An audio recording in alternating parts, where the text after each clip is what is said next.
Hello, and welcome to the Southcoast Artists Index, where artists, performers, and writers, as well as curators, directors, and supporters, anyone with ties to the creative community, drops by to introduce themselves to you. We'll talk about their beginnings, their vision, their passion, and so much more.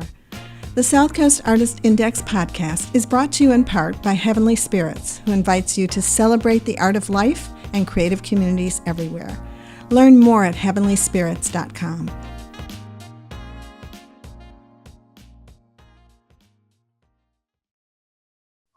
Hi, this is Ron Fortier again with another episode of the In Focus podcast. And today we have a legend, or so I'm told, and we're going to hear him explain his legendary status.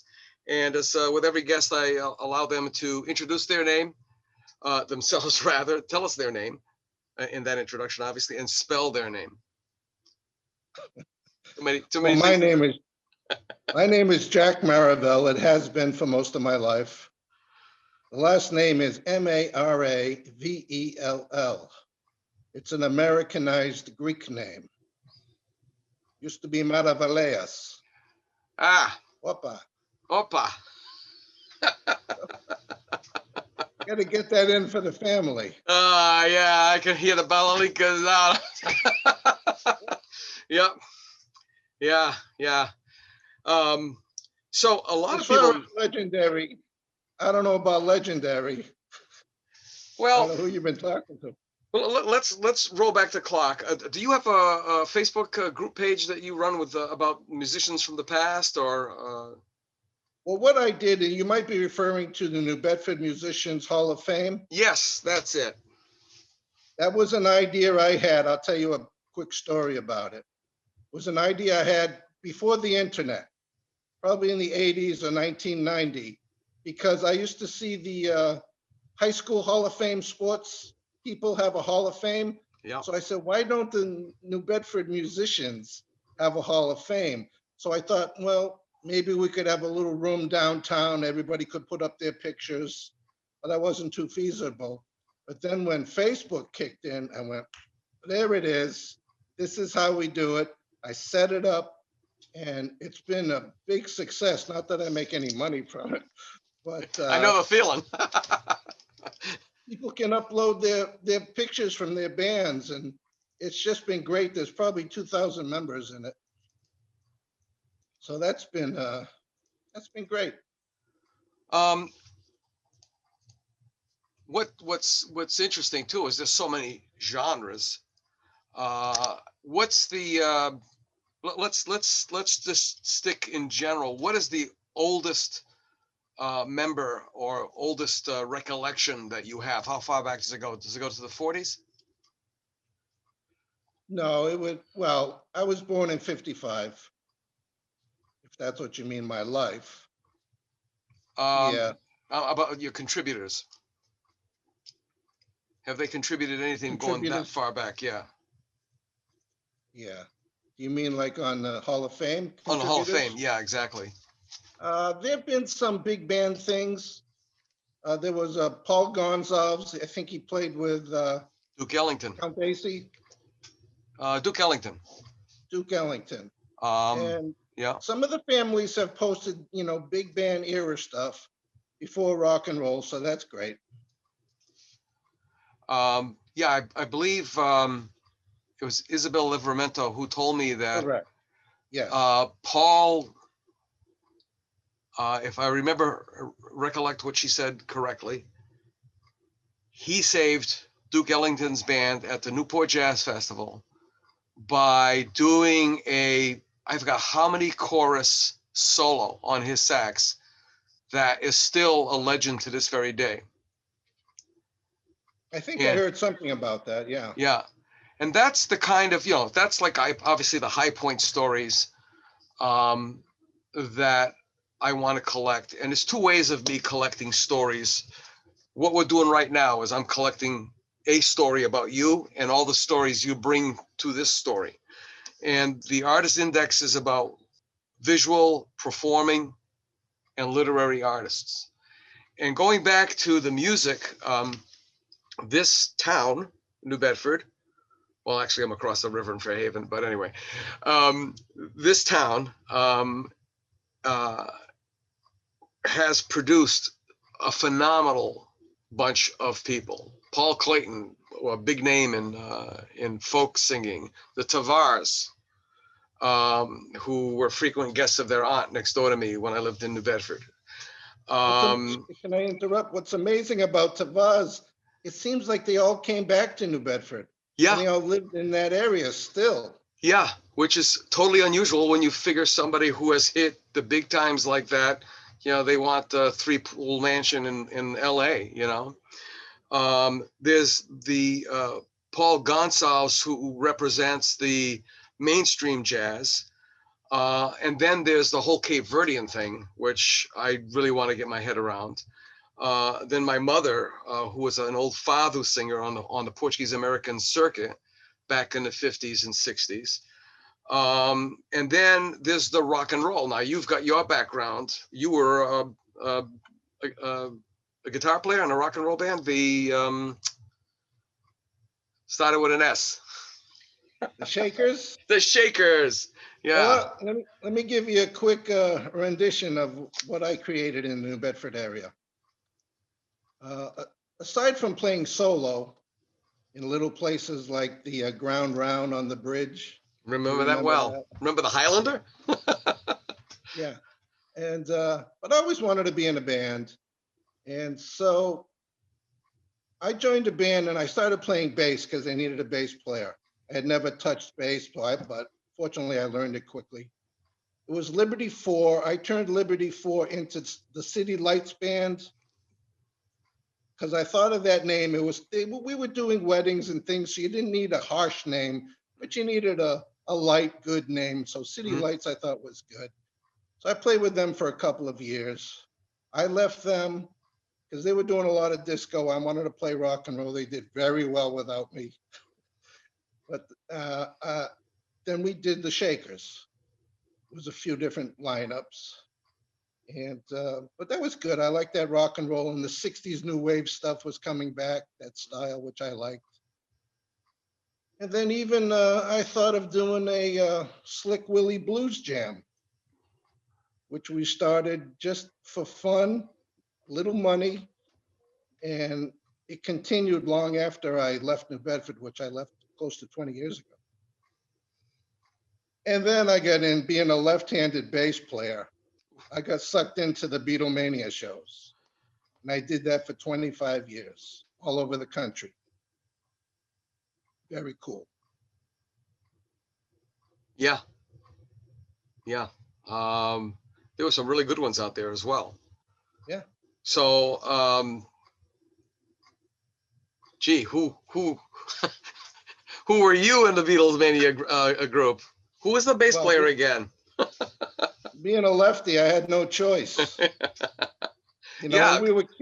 When we were kids, I liked George Harrison, probably because of the guitar. Right. But I was always left-handed, and they said, no, you can't be George. Yeah, yeah. Once I became a bass player, which didn't happen until my 20s, then that whole image took off. Jack, in that era, what are your recollections of the venues around here, and the other bands that you guys, quote unquote, competed with for cash money?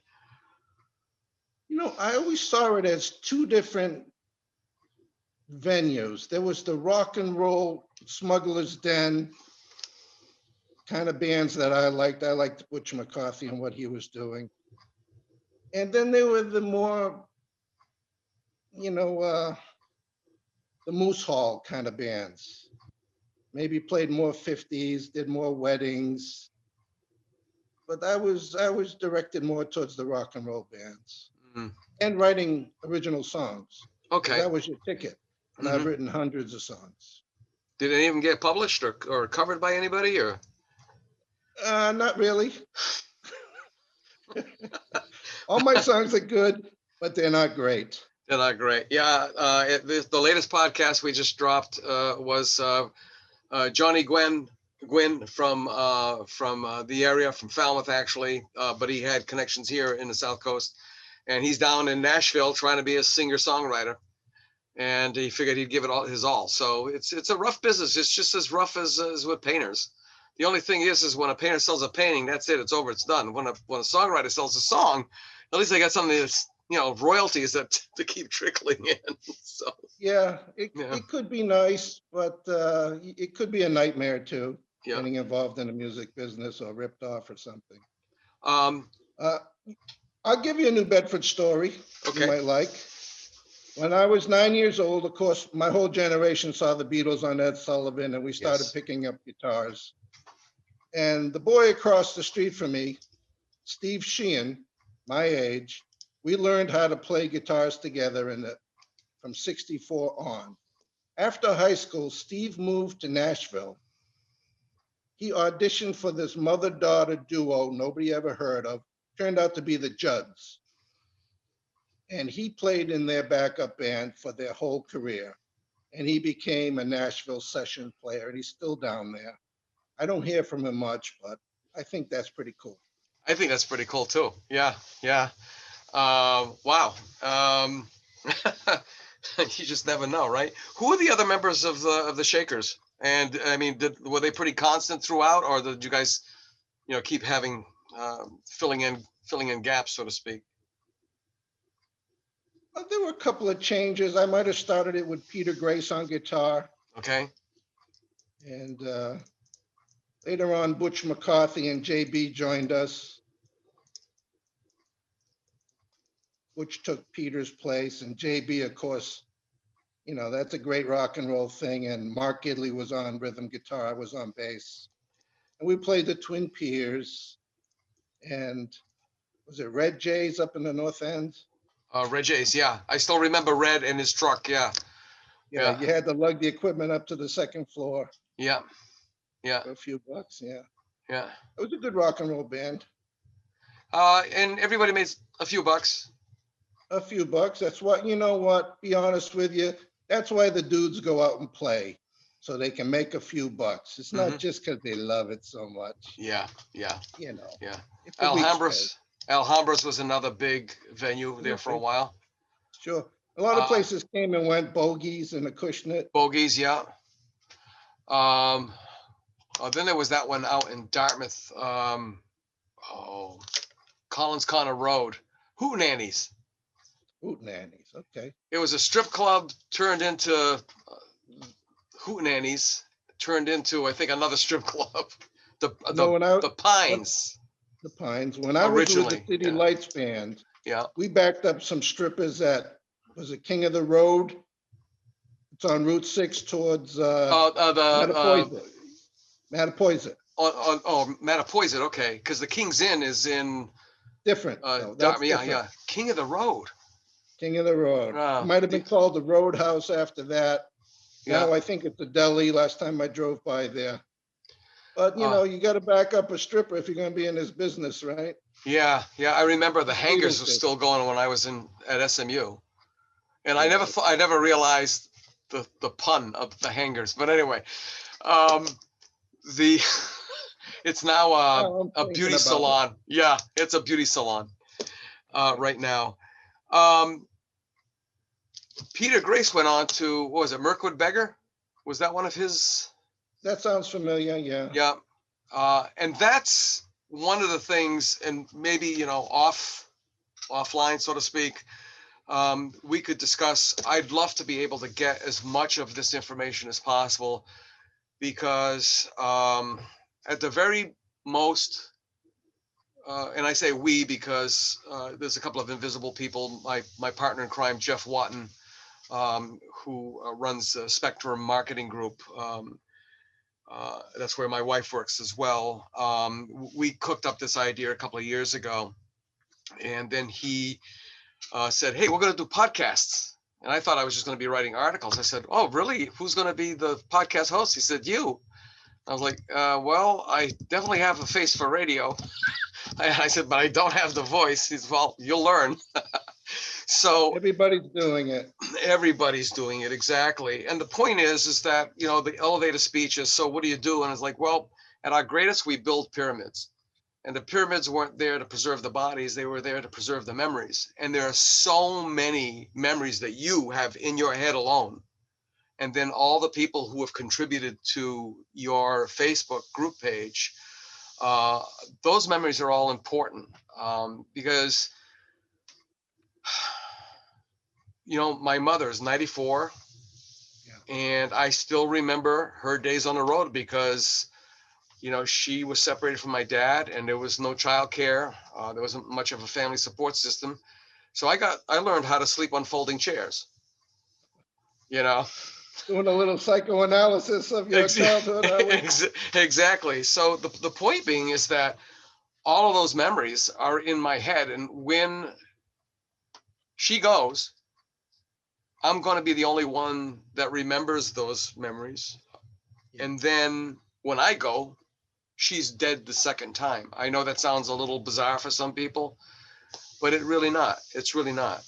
You know, it's really important. Well, you're trying to preserve memories and chronologic them a little bit. Right. And I think the New Bedford Musicians Hall of Fame does a good job of that. You know, it's just like when you see the old pictures of New Bedford that they post, that Spinner posts. It's great. Or to see the old Lincoln Park pictures.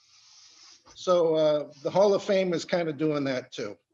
Well, Lincoln Park, you just hit like the gold mine right there. I mean, top international and national level acts visited there.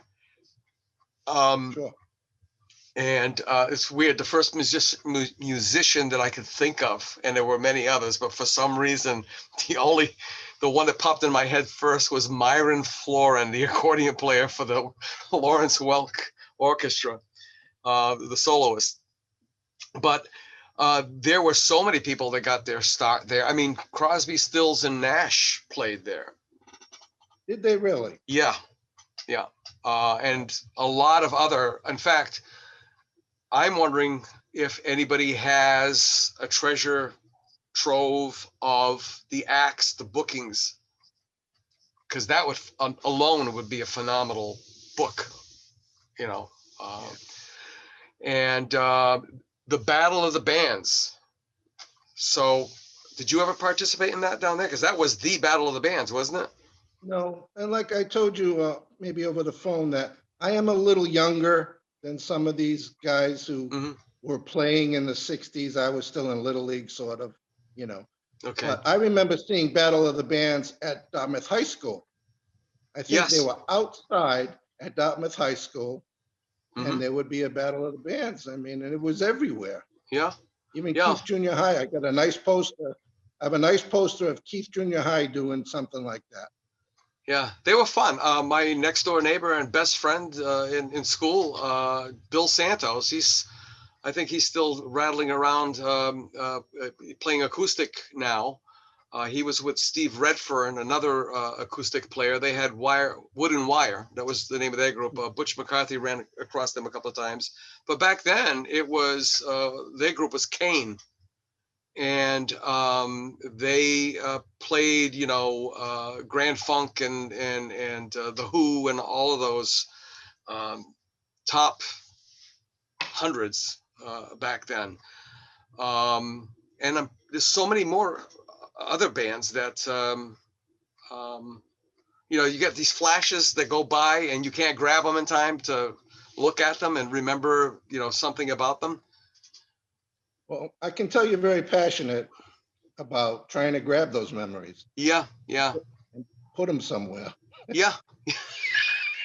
Some of us want to forget some, but that's okay. Yeah, I mean, there was one of the guys that played in Kane with Bill Santos and his brother Bob. I think his name was Ernie Amaral, but his name, everybody would just call him Teabags, which is kind of an odd name. You don't forget something like that, you know. I'd be curious about him. I went to school with Mark Gidley. In fact, Mark, he's a nice fellow. Yeah, in fact, Mark and I nearly got killed together. Charming story, yeah. Yeah, in a tornado in Padenham, of all places. Yeah, honest to God. Yeah. I didn't Yeah. think things happened like that in Payden. Well, we didn't. If we had any idea, we would have probably been more scared to death than we were, because it was one hell of a storm. Yeah, we didn't find out till the next morning. But one of the victims of that tornado was the corner of Tony Pacheco, who was a huge influence in this area. Yes. It was him for guitar, and there was one other gentleman, right, who was a guitar teacher. I'm not sure who you're thinking of, but Tony was a big name. I think he was on Grape Street. He had a store. Right. Chick Boucher was Chick's House of Drums. Yeah. And there are other big guys like that. These are the guys who subsidize, so to speak, the careers of a lot of amateurs and guys who went semi-pro. Well, I'll give you a New Bedford memory. As a kid, we'd walk down to the record center. Okay. Buy a 45. Yes. The latest Beatle 45 or something. Yes. They were 75 cents. Well, they would have these electric guitars hanging in the window. And I would just dream about those guitars. 3 pickups with a cutout. And I think when you're young, you really get infatuated with it. I would like to see a picture of the record center down on Purchase Street or something. Yeah, I wonder if Carl Simmons, who is like the oldest young guy you'd ever want to meet, who knows the history of the city like upside down and backwards. And I'm going to have to drag his butt onto, I don't know, we're going to have to tie him down and put a mic on him to get him to come on this show. But as you're speaking, do you remember Manny Fagundes? Well, I know a Manny Fagundes, but I don't know if it's the same one. You know how New Well, Bedford is.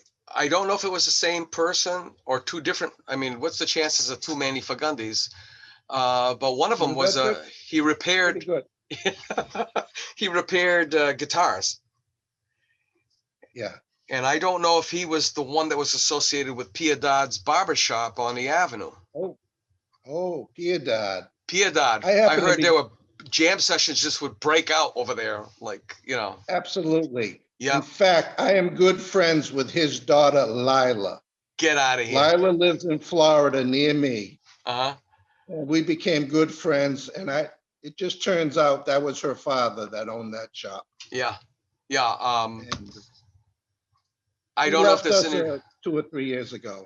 Oh, wow. Yeah. Darn. So I'll say that's the whole thing is if I can't get the story direct from the horse's mouth, I'll get it from somebody as close to them as possible, you know?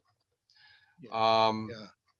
I wonder if there's any recordings. Speaking of recordings in general, has anybody contributed recordings of, and back then it was probably on a Fisher reel-to-reel, you know, that you have to lug to one of these venues, right? With a lot of ambient sound. A lot of things, yeah, a lot of things are on cassettes. Like a lot of us songwriters probably have hundreds of songs on cassettes.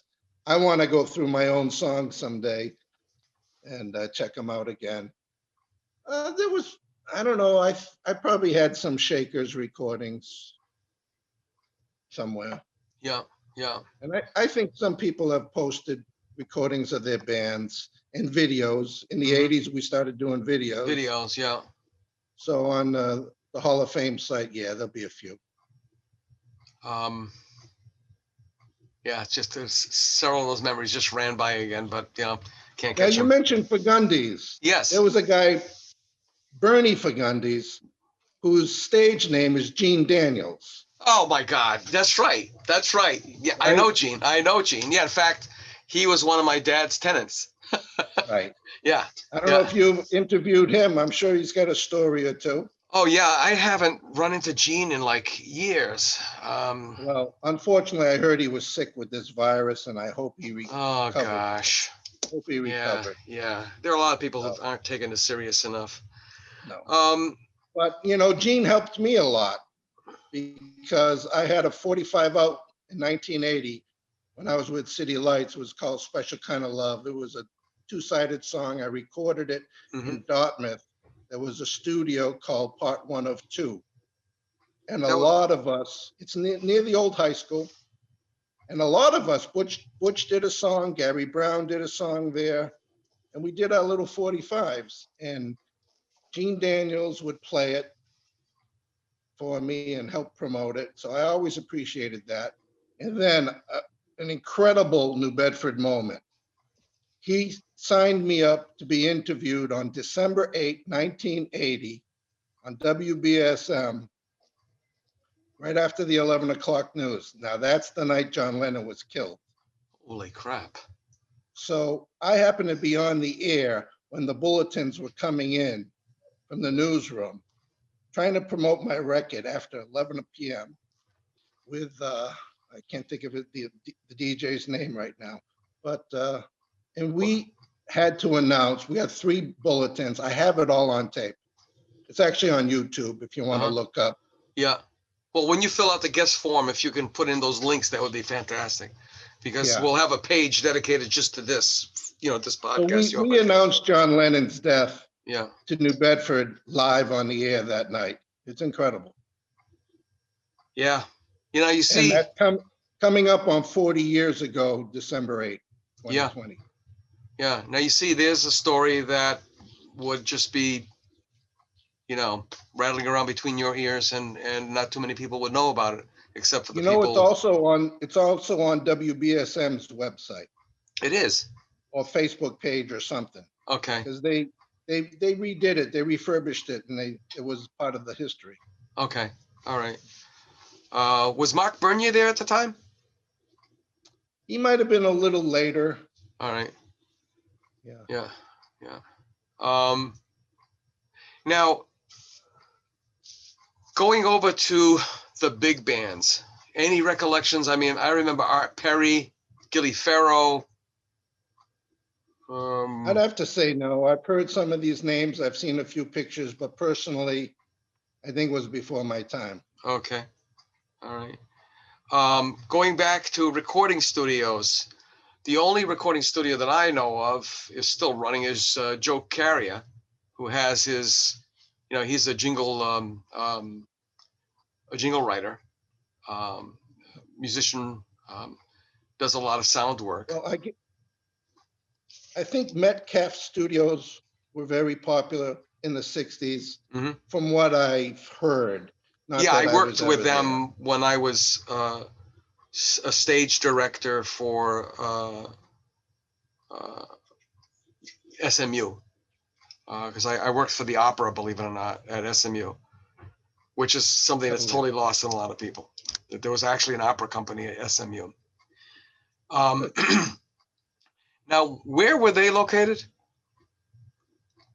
Not sure. Not sure? In New Bedford or Cookman, all right. Yeah. Are you familiar with the recording studio that was in Goulart Square on Rivet Street? No. Okay. All right. It's not a test or anything like that. I'm just trying to put together little bits of my memory and little bits of information I've picked up along the way, Yeah. And then when we play this, there'll probably be some guy screaming at the at the computer or the podcast device that they're using, going, "It's over there! It's over there!" Right? So jazz-wise, how much were you exposed to the jazz scene or even the disco scene when you were still playing? My sister, I don't know if you know my sister Gloria Clark. Whoa, that's ringing a bell. Yeah, she's a little older than me, but she is a jazz aficionado. She used to be on the SMU radio station. Wait a minute. I think I may have run. I may have run. Gloria. Yeah, Gloria. Yeah, I may have run into her. A lot of people know me. A lot of people know her. But don't. At a party, someone said, "But I never saw the two of you together." So, yeah. Yeah. My sister introduced me to some jazz and even the Frank Sinatra kind of music. And she's pretty cool. I think, I'm wondering if she was there when Jim Oliveira, who's now a city councilman, was running his Sunday Jazz. She knew Jim. Yeah. Yes. Okay. Yes. And there was another show she was involved with called Root and Branch. It was more of a folk show. I remember seeing Ravi Shankar at SMU. I directed that. I was the stage manager. Yeah, Well, there you yeah. go. I was there for him, for not Burgess Meredith, Anthony Burgess of the Clockwork Orange, who did a lecture there. Rod Serling, I met. Rod Serling was phenomenal, and there was so many other. I mean, SMU was a happening place back then. Well, maybe there's a whole show right there to, what did SMU cover, for music? Yeah, exactly. Or I mean, politics. Rolling Thunder, that was their second stop. Bob Dylan's Rolling Thunder. Yeah. Frank Zappa And of played course, there. there was that 3-day festival up there, which was phenomenal. Unfortunately, I didn't get to attend it because everybody that worked at Gulf Hill all called up Ed, the manager, going, I can't come into work. So I ended up working like maximum hours. But the crazy stoners came to me. And I remember when I saw the Star Wars, the first Star Wars with a space bar. Well, I had a flashback to that because you got all these stoned kids who are trying to order ice cream. You think they were trying to memorize the encyclopedia? I mean, it was brutal. I could have given them strawberry when they said pistachio; they wouldn't know the difference. But it was fun. Good enough. Good enough. Exactly. Disco. For a rock and roller, a lot of us, we didn't like disco at the time. In fact, on my bass case, I had a sticker that said "Disco sucks." Oh, okay. I thought it was going to be guitar. the sticker that, in fact, I've got to get the gentleman on the show, because I had one of his contemporaries, colleagues, Lynn Dillies, on the show. She's America's foremost illusionist. And I first met this gentleman when I was working for the opera. He was a stagehand, young kid who used to play with cards, during the rehearsals. Anyway, the bumper sticker said, if John Stetson is so good, why can't he make disco disappear?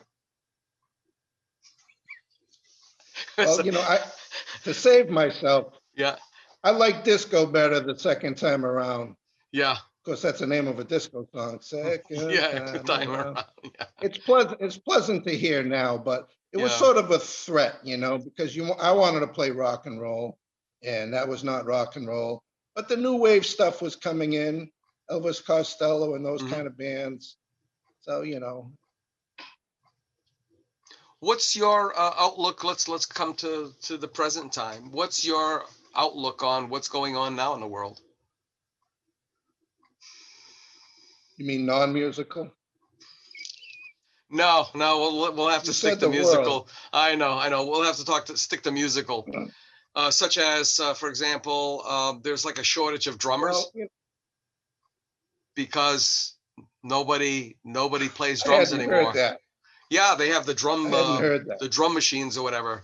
And if you listen to the more modern day, more contemporary tracks, you'll notice that the drums are, very mechanical because it's a drum machine. Yeah.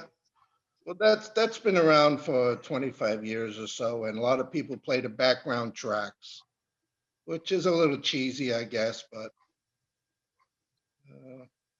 drummers, I don't care if I never hear another drum set in my life, because they were always right in my ear while I was trying to sing.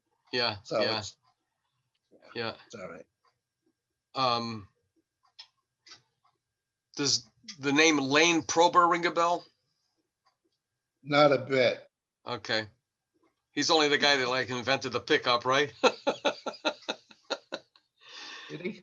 Yeah, I think so. In fact, I did some advertising work for him way back, and he had this wall that I'm wondering if the business folded or moved or whatever, if anybody cut that wall out, because it had the name of every major rock star of the day. He came in and autographed the wall. Yeah, exactly. So you'd be lucky to have a picture of it. Lane Poor, not Lane Pro, but Lane Poor. Yeah, exactly. We're gonna start. Yeah. Yeah, it was in the I do know those pickups. Union Mill Complex on off of Pleasant Street in Fall River. I remember that name. I remember the ads in the paper with a little design that went with it. Yeah, what I did is I mashed up Lane Poor with Harvey Prober, the chair company. Okay. So yeah. Okay. Well, it's your show. Yeah, my brain.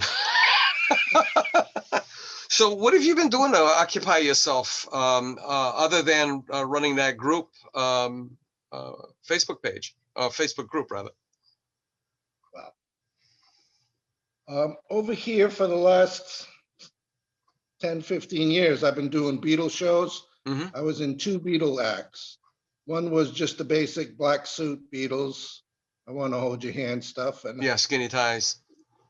yeah, it was nice because I got to see all of Florida. We play in a mansion down in Miami, and I would say, wow, how did I get here? Oh, yeah, I went there. Well, there's Very a lot cool of place. places. Yeah. I'm just saying. Vizcaya, that's the one I was know, thinking of. Vizcaya, yeah. So, I mean, I drove a lot, and it was okay at the time, but I'm glad I'm not doing it anymore. I have retired. Mm-hmm. But the other cool thing was, in this area, I started something called McCartney Mania. It was a Paul McCartney Beatles tribute, because I didn't have all 4 guys. And, you know, Paul's been doing concerts by himself forever. Mm-hmm. And 10 years ago, it was just an idea I had in my head, McCartney Mania, and it took off. It got more popular. We started doing cruises to the Bahamas. We did 3 years in a row up until this past March. And we worked with a symphony orchestra for about 5 years.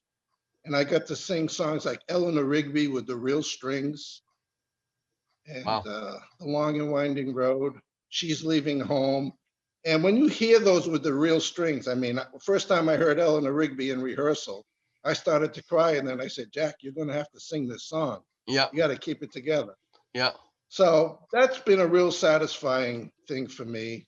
I got to do it a lot. I covered every song up to Maybe I'm Amazed, Live and Let Die with the orchestra. Mm-hmm. And a lot of it's on videos. So I was planning to retire this springtime, and it happened to be just when the pandemic hit anyway. Yeah. So we only forfeited 1 show. We're going to do a big Beatles on the Beach show in Delray Beach with Mickey Dolenz and the orchestra and all. But that got canceled, and I don't know. I was sort of ready for this downtime. Yeah. Yeah. But I'm content. That's I'm what's content, Ron. Yeah. If you had to do anything over again, what would it be? I'd probably work for the Parks Department and just forget all this. Like Lennon said, John Lennon said, I'd be a fucking fisherman. Right? Yeah. Strangest thing that ever happened to you on the road? On the road. Well, I'll tell you a cool thing that happened in 2018. I got to go to Liverpool and London, and we went into Paul McCartney's childhood home, and we toured the little house. There was a group about 12 of us. And when we got down from the bedrooms, came downstairs, the curator said, does anybody want to play the family piano? Now that's the room where Paul wrote When I'm 64 for his father. And so me being the musician, I got pushed to the front. So I sang Let It Be. And I'm singing Mother Mary Comes to Me. She's standing right in front of me. Now that's Paul's mother. Mary was his mother. Yeah, and everybody thinks it's the Virgin Mary. I'm singing that right in Mary's house. And we're all getting choked up. So that was a phenomenal moment. It was. That sounds really, really cool. Mark, and to make it even cooler, I went with my friend from New Bedford, Steve Sachs. And when you go into it was Steve Sachs, Maple Street. Yeah, well, I lived on Clinton, East Clinton. So I lived on West Clinton. My sister Gloria lived on East Clinton. Really? But anyway. Okay. It's a small world, but I still wouldn't. My story, Ron. Yeah. My story. Yeah. And then we'll talk like old people. Yeah.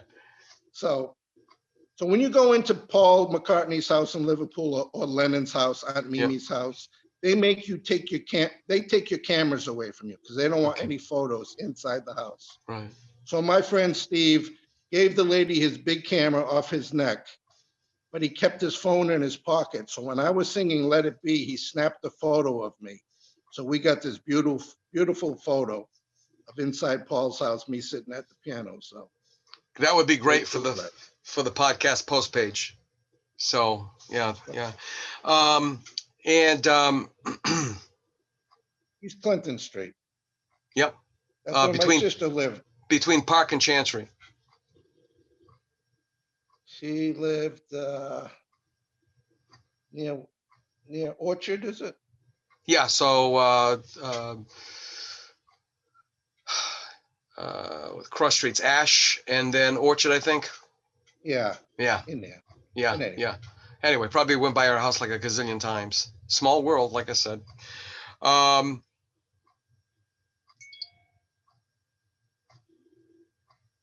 What would you like to happen to or with all of these memories, all of this memorabilia that you've collected through your Facebook group? Well, not to be morbid, but I'm thinking, let's say I pass away. Mm-hmm. It's okay that it continues, but I haven't willed it to anybody. I'm the only administrator. Yeah, you have no legacy thingy, whatever they call that, right? Maybe I should think about that, right? Yeah. But everybody I know is older than me. Yeah. Everybody younger doesn't care. Well, I don't know. You just haven't met the right person, Yeah. And that's part of this whole thing, is to attract those younger people. If they were to erect a statue to probably one of the best musicians ever to come out of the area, who would you nominate? I think Tavares made it the biggest that I know of. Statues are kind of weird. They probably wouldn't want a statue. Like the Beatles got statues in Liverpool, which is okay, but Tavares or me or Butch, I don't think so. Yeah, you never know. Mark Gidley and I we graduated same year from Dartmouth High, and the year ahead of us, I think his name was Jim Holden. I think that was his name. He went to West Point. That's a whole nother story there. And yeah, I remember he came to our lunch table, and I think it was like a Monday or whatever. So what did you do? Blah blah blah. And then he says, "Oh, my dad just got back from was telling me a story. He was I forgot what his dad did, but he traveled a lot, and he was in England, and he was telling him a story that he went to this dive called the Cave in Liverpool, and he saw these guys play that blew him away. Probably the cavern. The cavern. That's what it was. Yeah, and lo and behold, it was the Fab Four. We talked about legacy, and we're going to wrap this up. How would you like to be remembered, or what would you like to be remembered for the most? Just being a good guy, not screwing with anybody. Anything I tried to do in a positive way that was a good legacy. Mm-hmm. And, I think a lot of that has come off of me, and that's good. Good. Any final thoughts? Totally on your own. Something you want to not forget to say? Because, this is not a one and done, because you are a treasure trove. So I would like to do this several times, spread out evenly, obviously, but several times over, because I'm sure the moment that we go off, you're going to say, remember, like 13 things that you could have said. Well, maybe not. I don't know. I don't know. Yeah. See, like I said, I'm not the oldest member in the group, and I think, some people remember things before I hit the scene. Yeah. I mean, my first gig in the 5th grade was at Winslow School. We had a little band. Mm-hmm. We played Louie Louie. And then in the 6th grade, we did it again. I played the guitar while my classmate sang the words to Eve of Destruction. So that's 5th grade, 6th grade. Great stage, great auditorium in Winslow School. Was Mrs. Azakoff the principal then? I think it was Mrs. Mann. Mrs. Dr. Mann. Okay. Yeah. She lived across the street from me. Mm-hmm. So I never got in trouble. Jack, I want to thank you so much. This was done totally on the fly. A quick response. Yeah. You know, we got you on tape, or I don't know what the hell they call tape these days. You know, it's just like when you're gonna film something. So I guess it's showing the age and not being. Some of the things just don't make sense. It's just another way of doing something. I want to thank you so much. Digitally recorded. Yeah, that Digitally sounds recorded. That sounds so romantic. That's like, well, I used to digitally record in math class. Yeah, on my fingers. Okay. But anyway. Okay. Yeah. You digress. I know some are good, some aren't worth mentioning. Jack, thank you so much. I hope the weather's good down there. We're getting into a cold snap here. And, you know, the last few summers I was able to get up to Massachusetts in August, but I would have done it this year, but you know, things being what they are, Exactly. couldn't travel, and I had a big trip to Europe planned, had to cancel that. So Yeah. maybe someday I'll get a second home up in New England and be a snowbird. Yep. Definitely. Sounds like a plan. So anything I want to say to all my mates my age, take care of yourself, take care of your health, keep your spirits up, think positive. Sounds good to me. Jack, thanks so much. All right. And we'll be seeing you when we see you. We'll see you next week for another episode of the Southcoast Artist Index podcast. The Southcoast Artist Index podcast is brought to you in part by Heavenly Spirits, who invites you to celebrate the art of life and creative communities everywhere. Learn more at heavenlyspirits.com. To learn more about the Southcoast Artist Index, visit theartistindex.com. Find us on Facebook, Instagram, and YouTube. Be the artist you believe you are, and let's take care of each other out there.